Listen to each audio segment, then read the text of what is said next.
بسم اللہ الرحمن الرحیم۔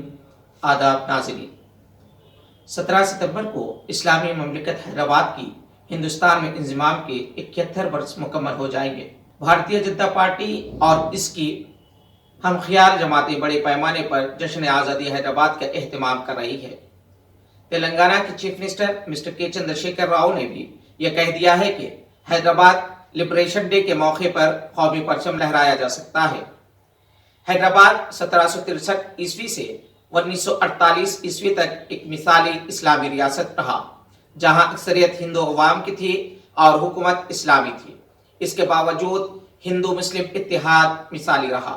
حیدرآباد کے آخری حکمراں نواب میر عثمان علی خان تھے، جنہیں ان کے اپنے قریبی رفقا نے دھوکے میں رکھا، فریب کیا اور ان کی حکومت کا تختہ الٹا۔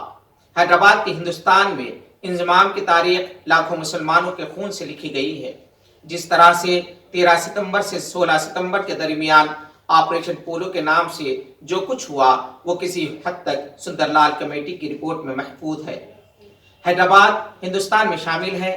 1948 عیسوی کے بعد جو نسل ہے، اس نے صرف اپنے بزرگوں سے گزرے ہوئے حالات حیدرآباد کی تاریخ سے متعلق سنا اور کچھ کتابوں میں پڑھا۔ 1956 عیسوی میں لسانی بنیادوں پر آندھرا پردیش کی تشکیل عمل میں آئی۔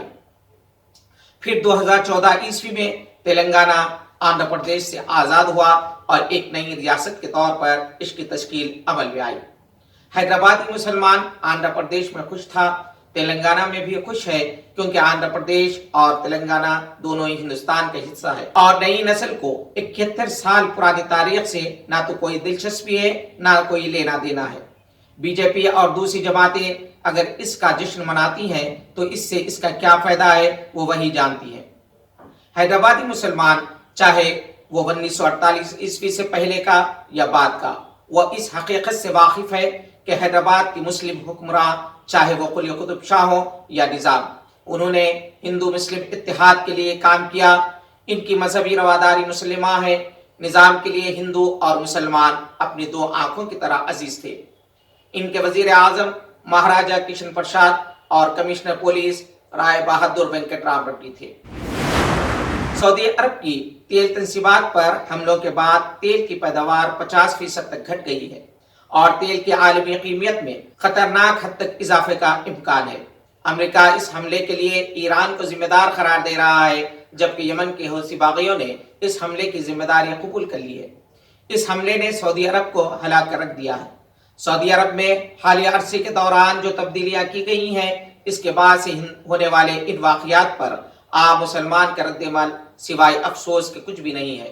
عام تاثر یہی ہے کہ ایک مقدس سرزمین کو جس طرح سے عیش و عشرت کا مرکز بنایا جا رہا ہے، جہاں مساوات کے نام پر عورت کو بے پردہ کیا جانے لگا، سینما ہال کے بعد نائٹ کلبز اور بارز کھول دیے گئے، نماز کے اوقات کے دوران پہلے کاروبار بند رکھے جاتے تھے، اب وہ پابندی ختم کر دی گئی۔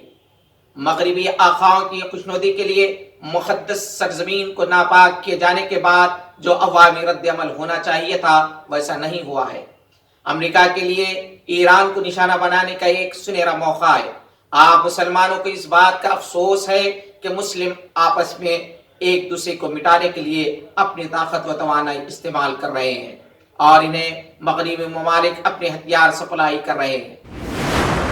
ممتاز محقق، دانشور، شاعر ڈاکٹر سید تقی عابدی نے اپنے دورہ حیدرآباد کے موقع پر میڈیا پلس آڈیٹوریم میں گواہ اردو ویکلی کی جانب سے حضرت سیدنا امام حسین رضی اللہ تعالی عنہ رہبر عالم کے موضوع پر توسیعی لیکچر دیا۔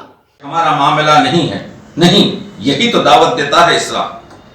حق و باطل میں تمیز کرنا یہ آپ کا وجدانی نہیں بلکہ آپ کا مذہبی فرض ہے۔ جب آپ نے لا الہ الا اللہ کہہ دیا، اقبال یہ کہتے ہیں کہ میرا مقصد اسلام کی، جس کی صدارت تلنگانہ اردو اکیڈمی کے چیئرمین مولانا رحیم الدین انصاری نے کی۔ پروفیسر فاطمہ بیگم پروین اور پروفیسر نسیم الدین فریس نے حضرت امام حسین رضی اللہ عنہ کی شہادت کے اور سیرت سے متعلق تقریریں کی۔ افغانستان کرکٹ ٹیم نے مسلسل 12 T20 انٹرنیشنل میچز جیت کر ورلڈ ریکارڈ قائم کر دیا ہے۔